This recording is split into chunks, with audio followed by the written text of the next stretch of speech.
The title of today's speech is Lessons Learned.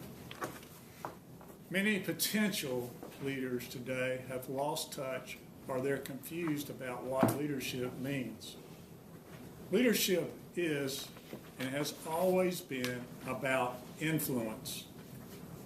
This has caused a problem with our leaders today. They are confused about what is leadership. What is leadership? What if leadership is really about helping others get what they need? What if it's about helping others become the best version of themselves possible? What if leadership is about helping others become future leaders? The most valuable lesson that Dave learned in his journey to leadership is that it's always about what he can do for others. It's not about what he can do for himself. It's about how can he lift others up, not lift himself up. It's about having a purpose. True leaders demonstrate their influence through the way they live. It's who they are. It's their DNA. They cannot fake it. Dave is going to take us through his personal journey of becoming a leader so that you can see how you can become a leader. One who may possibly down the road do things that you never dreamed you could possibly do. Then, when you do, we can say, I knew him. I knew her. She was in my Toastmasters club. Now look at her. She's awesome. Please welcome Dave Caruso.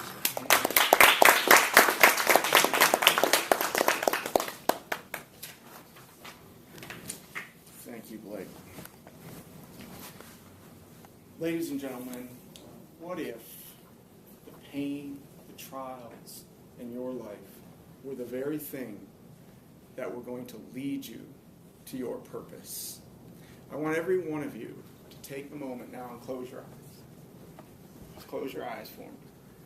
And in your mind, I want you to imagine a dark place. And in that place, you hear the sound of crackling coals in furnaces. You can smell the smoke, things burning. You hear the sound of metal clanging against other pieces of metal. You can smell the smell of things in the furnace, and the heat just is rushing at your face, and you've got several blacksmiths in the room. And what you realize is that you have walked in to a place where blacksmiths are carving weapons. And somebody hands the blacksmith next to you a hunk of metal and says, I want you to shape this into a beautiful sword. And so you see them deposit that metal into the fire, and you can feel the heat as it rises up out of that furnace. And they pull it out, and you can hear the hammer smacking the metal as it begins to take shape and takes form. And eventually you hear it go back into the furnace, because at this point the metal has cooled down to a point that it will no longer shape. So they take it back out of the furnace, and you hear the clanging again. And they put it back in the furnace again, and they complete this process. And at the end, they polish. You see them polishing this shiny piece of metal, which has now become this beautiful creation, this sword. And when you open your eyes, you can see it now. Now, isn't life similar? Don't you find that there are ebbs and flows in life? That there are times when you're in the valley, and then there are times when you're on the mountaintop. And it's painful to be in the valley, isn't it? It's often the least desired place to be. But when you go through those moments, you find that just like that weaponry, you are becoming shaped into something beautiful that you never thought possible. So I want to take you on this journey now down and share my story and my path of leadership and some of the things that I've learned, and how some of this process that I talked about just now has shaped me and made me into the leader I am today, and a person who has a strong passion for developing leaders. So I'll take you back years. This was about 2006, 2007 or so. I had a strong desire to be a manager. I was just an individual contributor working at an auction as an IT person fixing computers. And I thought to myself, I really want to be a manager. And long story short, I ended up finding an interview with the city of Detroit. That's where I'm originally from. And I was interviewing to be a manager, their IT manager for the actual city. I went through the interview, everything went well, and at the end of the interview, he asked me the tough question. He said, Dave, how many people have you led before? I said, well, there's been one here, one there, never a large group. I'm sort of new at this. I'm really trying to develop those leadership skills and move forward. To which he responded, we were looking for somebody a little more seasoned. And of course, your heart sinks and you felt confident. You were all excited. I can do this. Everything's working out great. But I was just so downtrodden. I got depressed. And I remember riding to work the next morning. I was very, very upset. I am a person of faith, so I found myself praying. I'm saying, God, show me what it's going to take to become this leader that everybody wants me to be. I'm not the seasoned leader. But if nobody gives me a chance, how will I ever get there? And so, fast forward. And now I find myself moving to Georgia. Same company I worked with up there, but now I've got a position down here. And I'm going to tell you right now, when I moved down here, it stressed my marriage. The very people that I worked with on the team, things didn't go well. So now the very people I was working with began to turn against me. And the one friend that I had down here was so sick of me using him as a sounding board for all my depression and frustration that one day he just blew up, launched at me, called at me every cuss word in the book, and just laid me out emotionally like I was depressed. I kid you not, I went home and I was crying on the bed saying, I wish I was dead. This was only 5 years ago. I was very depressed. I had not been that depressed in a very long time because here it was that my very family felt like it was being crippled. My job was being crippled. And now the one friend that I had, I felt like I had no one. I was isolated. I was all alone. There was nothing. There was no purpose. Why did I even put myself through this? You see, I was going to the furnace. I just didn't realize it at that point. So I learned some very, very, very valuable lessons from that process. But the interesting thing that I want to mention to you is that when I went back, take it back to when I had tried to become that IT manager for the city of Detroit. And when I said, I want to be this great leader, I find it interesting that today I find myself teaching leadership to people. And you know what? I'm not even a manager. I'm not a director. I don't even have the title. And one of the important things that I've learned is that it's not about the title. As Blake said, it's all about what you can do for others. So the very first lesson that I want to point out is it's not about me and what I can get out of it. This is the number one lesson of leadership. Who here knows what humility is? Okay. Go ahead and scream it out. If you think you know, tell me. What's humility? The opposite of being arrogant. The opposite of being arrogant. Anything else? Like the definition of humility? Yeah, anything. Anything you think is humility. What would you define it as? It's your actions that make you not feel great. Okay. Being down to earth. Okay, say again. Being down to earth. Okay. Grounded. Okay, being grounded. Not assuming. Not assuming. Comfortably exposing your weaknesses. Comfortably exposing your weaknesses. That's interesting. Giving out of your heart. Say again. Giving out of your heart. Giving out of your heart. Anybody heard of a guy named C.S. Lewis? Mm-hmm. Anyone? Two of you? C.S. Lewis defines humility as this. Humility is not thinking less of yourself, but thinking of yourself less. Not thinking less of yourself, but thinking of yourself less. Unfortunately, in this culture, sometimes I think we get stuck in believing that humility is thinking very low of ourselves. But in fact, each one of you has a very, very specific and valuable purpose. And we can't find and discover who the leader is within us unless we come to terms with that purpose and that value. And most importantly, we need to value others. There's a quote by Zig Ziglar. Zig Ziglar says that if you help enough people get what they want, eventually they're going to help you get what you want. And I like to brag a little bit on my kids, right? Because my kids really do make me so proud. My daughter had this really difficult time last year on the bus. Actually, for the last few years. This girl's been going to school with her for now almost 3 years.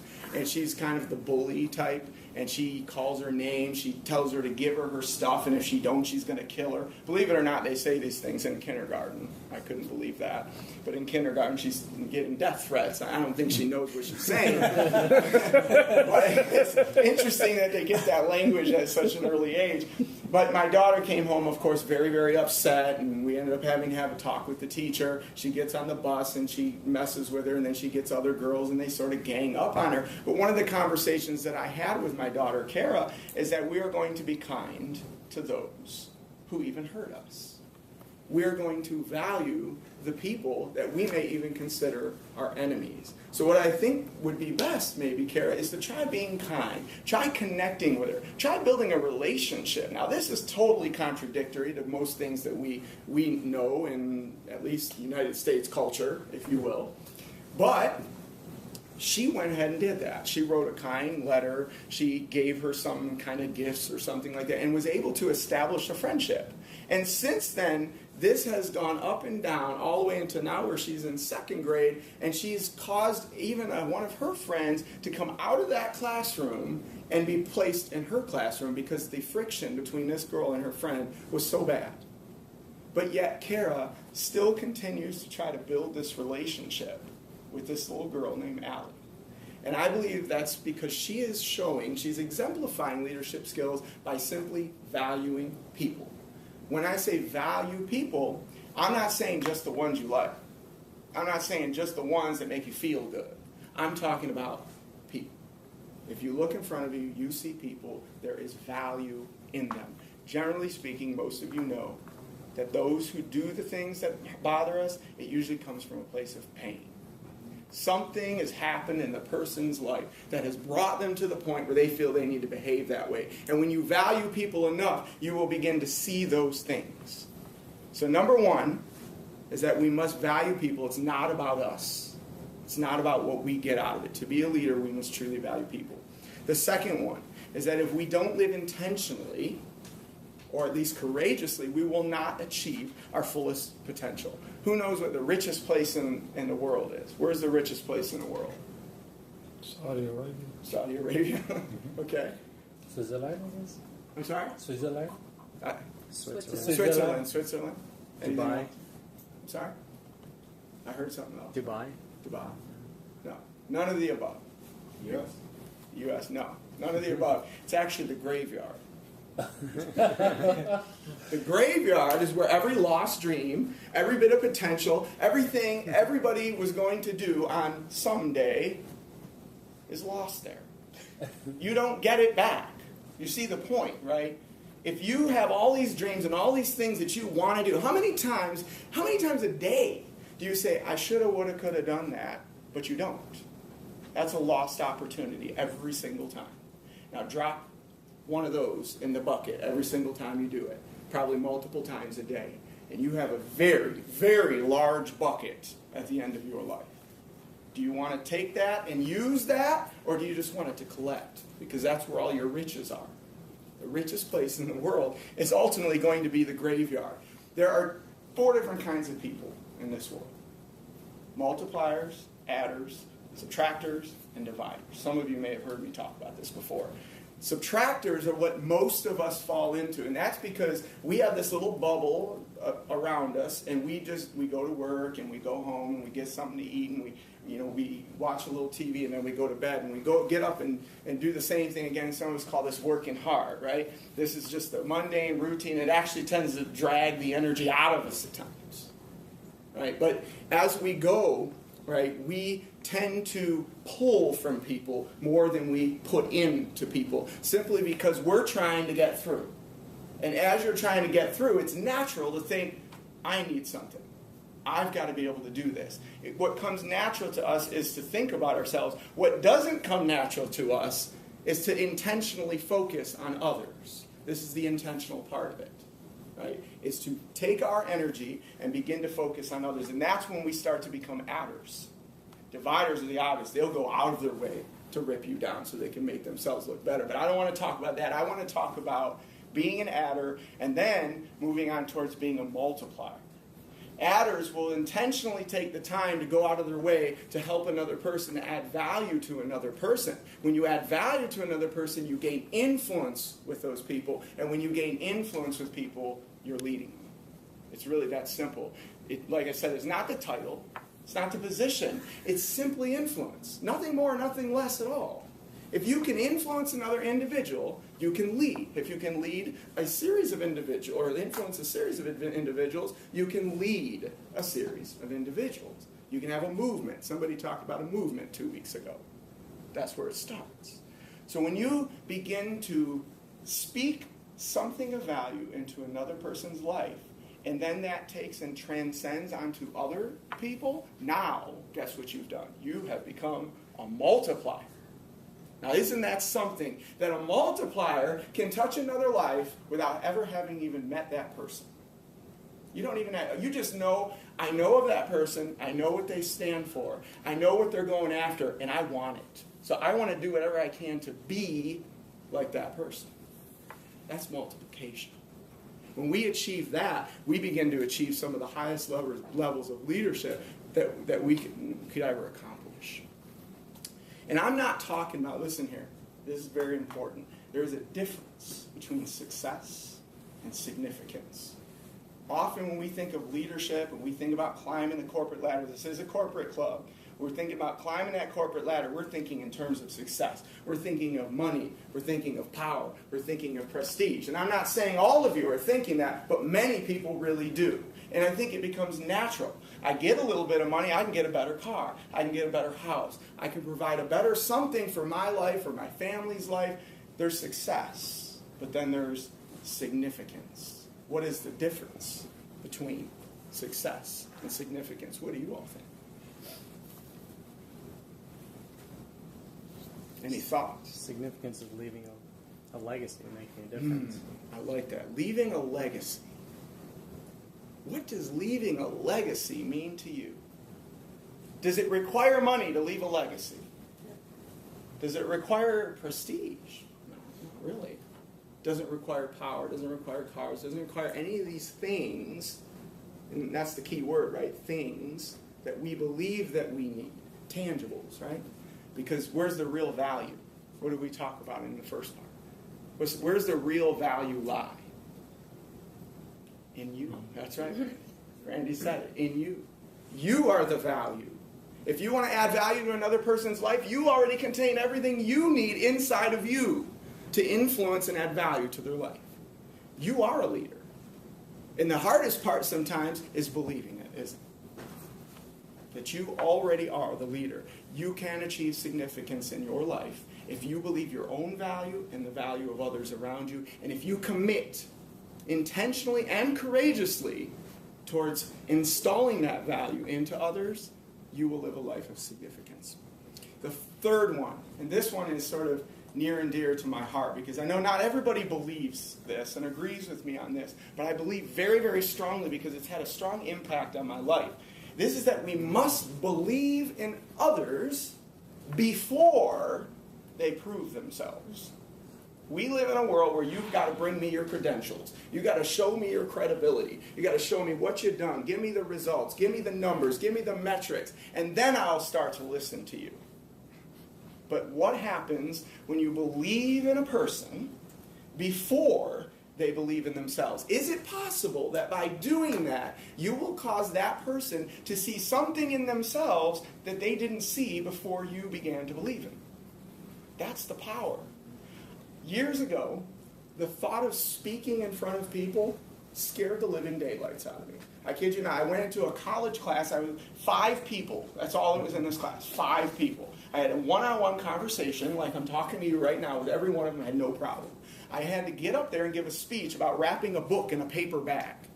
Like, you remember when you did that in school? That's all it was. This was not complicated. I didn't have to study or anything. There's not even any preparation for this thing. It's just informational. I got up there and this is what happened. Excuse me. And I walked out of the room. A few minutes later, the teacher comes in there. She said, Dave, what are you doing? You got to do the speech. I said, I can't do it. She said, you can't do what? I can't talk in front of people. It's just not me.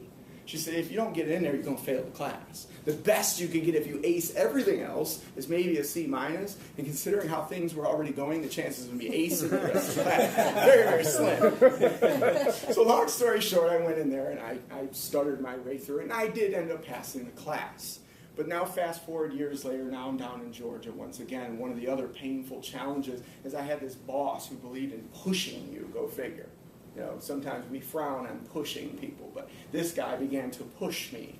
And the way he did it is, we've got this large group of 100 people coming, and I want you to talk in front of them. I'm like, are you kidding me? I can't even talk in front of 5 people. Now you want me to talk in front of 100? That's not going to work. He said, oh, you're going to do it. I said, no, Tori, I'm not going to do that. He said, oh, yes, you are. You're going to do it. I know you can. And so, long story short, I gave the speech. I did fine. It was just 5 minutes. It wasn't even that hard. But I was shaking, I was scared and nervous, but I did okay. And then I find myself getting opportunities at my church, teaching classes of 30 people. And then I get an opportunity to facilitate, lead some meetings at work. And all these things just coming into my life. All these opportunities to grow and develop as a speaker. And I didn't even ask for it. It just started happening naturally. And the best part of this story was only about 3 months ago. I was playing ping pong with Tori at work. We got a ping pong table. And we're going back and forth. And, you know, I said, Tori, you just wouldn't believe that some of the stuff I'm doing today would ever have happened based on when we first began this relationship. You know, when you became my boss and tried to force me to talk in front of people, never would have thought. And he didn't even bat an eye. He didn't even flinch. He just said, well, I know. What do you mean you know? He goes, I saw it in you. I get chills when I say it again. Because what did he do? He believed in me before I ever believed in myself. And I'm telling you right now, this is like 2 years, 3 years later. He saw it then. And he believed in me, and he positioned me to grow and develop in that arena. And he saw something I didn't see in myself. And because of it, I can be standing here in front of you with confidence, feeling good about it even. Something that once scared me almost as much as death, as the statistic says. The fourth major lesson that I learned is that when we lead, somebody has to go first. Somebody has to take the initiative. When I came down here and I experienced that very difficult time with the coworkers that I was working with on the job, none of them liked me. I mean, they were going to the boss, they were going to HR, and they were saying everything they could. It almost seemed like they wanted me off the team because I rubbed them the wrong way. I believed that I was going to go in there and impress everybody and do all these wonderful things and make myself look like the shining star. I didn't understand yet what leadership was about. But I was being taught that through the process. But in that, I had some conflict. And what tends to happen when we have a conflict or a problem even think of this in terms of, you all get that email every now and then at work that says, hey, we've identified a problem, and there's about 15, 20 to 100 people on the email. Somebody needs to look at this. And then what happens? Everybody is thinking the exact same thing, right? Somebody else will get that. Right? And it just sits there. This is what you call the bystander effect. With the bystander effect, we always assume that somebody else is going to deal with the problem. We never actually take a look in the mirror and say, hey, there's a pretty cool guy right there. I bet you he can take care of that. Bystander effect. Don't live by the bystander effect. Another interesting illustration is that, and this is a funny story, there was these people in Alabama one time. They were friends of a friend. They told me this story. They weren't used to snow and ice because they lived in the South their whole life. And one day it snowed and iced up real bad in Alabama. And they were in a parking lot. They weren't on the street. I want you to understand. They were not on the street at all. This was in a parking lot outside their office. There was a puddle that had frozen over. And the man driving the car stopped before the puddle, and he literally looked over at his coworker and he said, well, should we go through it? They were scared to go through the puddle because they had never seen it before. They didn't even know what would happen if the car went over. Would they slide? Would they crash? Who knows? They were that scared, and it was just a tiny puddle. That's it. So what does this show? This reveals what fear can do for us. Even a small puddle, this is a real story, guys. A small little puddle they were scared to go through. How many situations and circumstances in your life right now are you not able to tackle or take on because it's that little puddle in your life and you don't know what's going to happen if you try to go through it? So you just stop and you ask questions and you wait and you're apprehensive. This is fear, folks. You know what fear stands for? False evidence appearing real. You may have heard that before. Fear, false evidence appearing real. That's all fear really is. False evidence. Not real evidence, false evidence.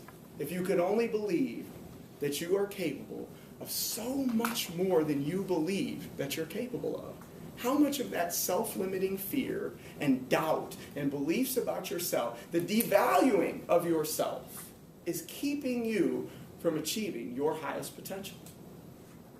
You can't lead effectively. You can't lead with your fullest potential unless you rid yourself of that doubt and self-limiting and that fear, that false evidence appearing real. You might have heard, we had a speaker in here before, Lawrence Henderson. Lawrence Henderson likes to use this quote a lot, as do I, by John Maxwell. A leader knows the way, goes the way, and shows the way. So I ask you, do you know the way? And when you know the way, do you go the way? And then after you've gone that way, do you look back? Do you remember to look back at those behind you that haven't gone that way? Hey, let me show you the way. Because this is where the multiplying comes in, y'all. This is where leadership is at its highest point. When you begin to carry others with you. And then they begin to carry others with them. And they become, this is an exponential process. Ladies and gentlemen, an exponential process, multiplication. Again, I want to talk about my son now. My son Kyle is 5 years old. My daughter Kara is 7 years old. She's about to be 8 next week. He's the younger one, but this kid has got such a brave heart. You know how my daughter learned to ride a bike, who's 2 years older than him? He jumped on the bike without fear and just started riding it around. He just got it one day. I don't care if I'm falling, I'm just going to wipe that blood off and just keep on going. And he did. And I kid you not, within 15 minutes, my daughter was riding a bike. Recently, they were getting all upset because they're trying to climb monkey bars, right? And there's like 5 or 6 bars, and this kid kept practicing until eventually he gets all the way across. And then my daughter begins to try, and she's not quite as strong because her muscles aren't quite there yet, right? But she's getting mad, and she's crying, and the tears are flying. She's got blisters on her hand, but she gets so mad, and she just keeps on trying. She gets to the third one, falls down, and now she's just laying on the ground, and I start taking this as an opportunity to teach her, like, you can't give up. Don't give up. That you can do this. And guess what? She's watching her brother do it again and again and again. And I kid you not, last week, she didn't just cross 3 or 4 bars, she crossed like 6. And she's doing it easily now. But see, what did Kyle do, right? He knew the way, he went the way, and then he showed the way, didn't he? And simply by modeling that behavior, by not quitting, by continuously practicing and never giving up, he was able to lead another person there, his own sister. Isn't that powerful? So what is our summary? So first of all, the 4 things, right? It's not about me and what I can get out of it. Number 2, if you don't live intentionally or at least courageously, you will never achieve your fullest potential.